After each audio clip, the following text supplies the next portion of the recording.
Police ആസ്ഥാനത്ത് അന്വേഷണ സംഘത്തിന്റെ അടിയന്തര യോഗം ചേരുന്നു. യോഗം ചേരുന്നത് ADGP MR അജിത് കുമാറിനെതിരായ ആരോപണങ്ങൾ അന്വേഷിക്കുന്ന സംഘമാണ്. IG സ്പർജൻ കുമാർ, DIG തോംസൺ ജോസ്, SP-മാരായ ഷാനവാസ്, മധുസൂദനൻ എന്നിവർ യോഗത്തിൽ പങ്കെടുക്കുന്നുണ്ട്. അനന്തകൃഷ്ണൻ വിവരങ്ങളുമായി ചേരുന്നുണ്ട്. അനന്തൻ, ഒരു പക്ഷേ ഇന്ന് ADGPയെ ക്രമസമാധാനത്തിന്റെ ചുമതലയിൽ നിന്ന് മാറ്റിയേക്കുമെന്ന് സൂചനകളുണ്ടായിരുന്നു. ആ തീരുമാനം ഇന്ന് പ്രതീക്ഷിക്കാമോ?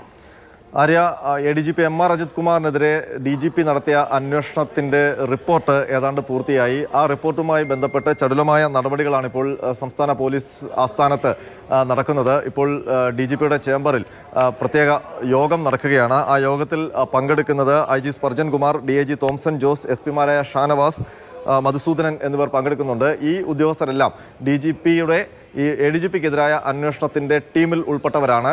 നമുക്കിപ്പോൾ കിട്ടുന്ന വിവരം അനുസരിച്ച് DGP തയ്യാറാക്കിയ ഈ അന്വേഷണ സംഘം തയ്യാറാക്കിയ അന്വേഷണ റിപ്പോർട്ട്, ആ റിപ്പോർട്ടുമായി ബന്ധപ്പെട്ട ഫൈനൽ ഡ്രാഫ്റ്റ് പരിശോധിക്കുകയാണ്. അതിൻ്റെ ആ കാര്യങ്ങൾ ചർച്ച ചെയ്യുകയാണ്.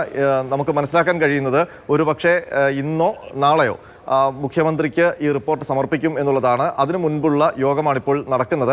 ഈ റിപ്പോർട്ട് കിട്ടിയാൽ ADGP MR അജിത് കുമാറിനെ ക്രമസമാധാന ചുമതലയിൽ നിന്ന് നീക്കും എന്നാണ് മുഖ്യമന്ത്രി ഏറ്റവും ഒടുവിലും പറഞ്ഞിരിക്കുന്നത്.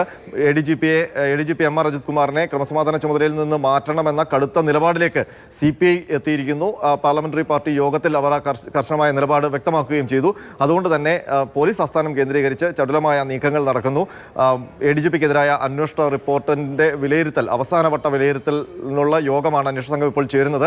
ഈ യോഗത്തിന് ശേഷം ഒരുപക്ഷെ ഇന്ന് തന്നെ മുഖ്യമന്ത്രിക്ക് DGP പ്രത്യേക ദൂതൻ മുഖാന്തരം ഈ റിപ്പോർട്ട് സമർപ്പിച്ചേക്കാം. അങ്ങനെ വരികയാണെങ്കിൽ ഒരുപക്ഷെ ഇന്ന് വൈകിട്ടോ നാളെയോ ആയിട്ട് ADGP MR അജിത് കുമാറിനെ ക്രമസമാധാന ചുമതലയിൽ നിന്ന് മാറ്റാനുള്ള സാധ്യതകളും മുന്നിൽ കാണുന്നുണ്ട്. ആര്യ.